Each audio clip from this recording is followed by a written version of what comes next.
Hello, everyone. Welcome back to Author Video Creator, where we explore the fascinating world of science and history. The world-conquering hero Alexander lamented that there was no country left in the world to conquer. The same applies to his teacher, the great scholar Aristotle.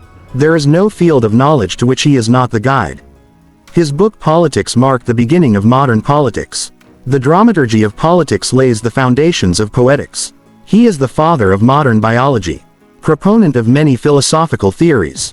His thought-knowledge minutiae developed human civilization for almost 2,000 years. Aristotle was born in Stagira in Thrace in 384 BC. His father was a doctor. The name is Nicomachus. Aristotle studied at home as a child. At the age of 17, he lost his parents and left home. He came to Athens while wandering around. Athens was the center of learning at that time. Plato, a disciple of Socrates, developed the new academic. Aristotle was admitted there. Within a short time, he became the best student of the academy on his merits. Plato was also impressed by her extraordinary intelligence. In addition to teaching, Aristotle did research on various subjects: logic, metaphysics, natural science, biology, ethics. Within a short time, the word of his deep knowledge, extraordinary erudition spread far and wide. King Philip of Macedon was not unknown either. At the birth of his son Alexander entrusted his education to Aristotle. At that time Aristotle was a young man of 28 years. When Alexander was a boy of 13, Aristotle came to King Philip's invitation and took charge of his education. Conquering student of Shrestha Guru, many ancient historical concepts Aristotle's teachings helped to build Alexander's indomitable spirit and steely character. Indeed, one had a strong desire to conquer and dominate the entire world. Others wanted to discover new worlds of knowledge and manipulate them for mankind. King Philip also had great respect for Aristotle. He respected him not only as a son's teacher, but also as a wise man. Stagira, the birthplace of Aristotle, was destroyed by some miscreants. The people there were living a captive life.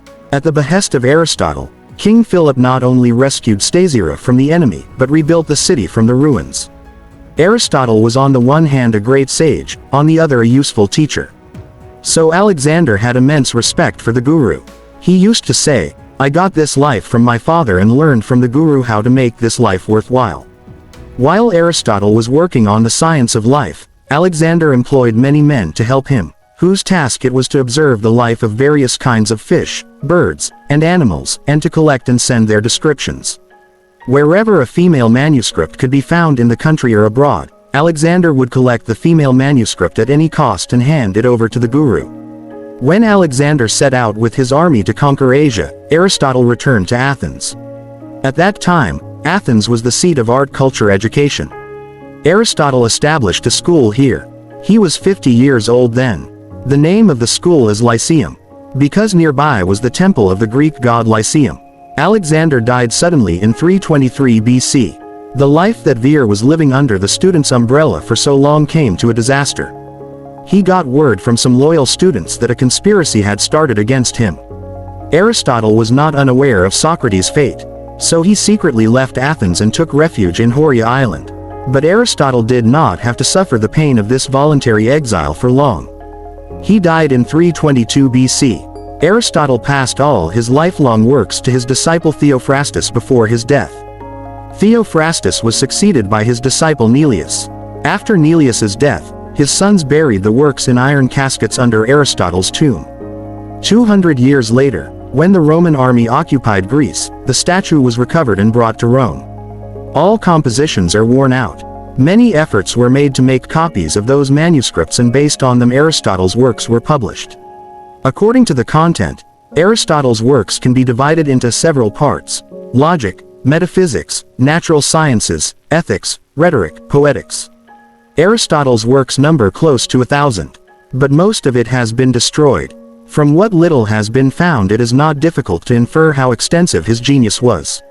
He was the first to raise the torch of knowledge to man, despite his faults. Besides, he believed that everything in the world is fixed. Force is required to set it in motion. Most of Aristotle's views on astronomy were wrong. Aristotle wrote that the world is static.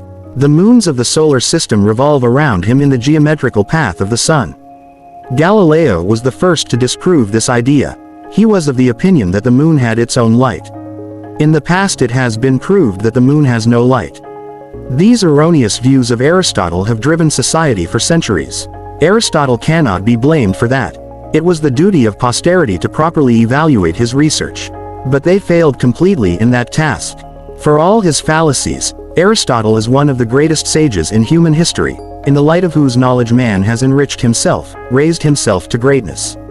He was afraid that his condition would not be like that of Plato's teacher Socrates. In his first year at Chalcis, he suffered from stomach ailments and died in 322 BC at the age of 63. Remember to like, share, and subscribe for more historical facts.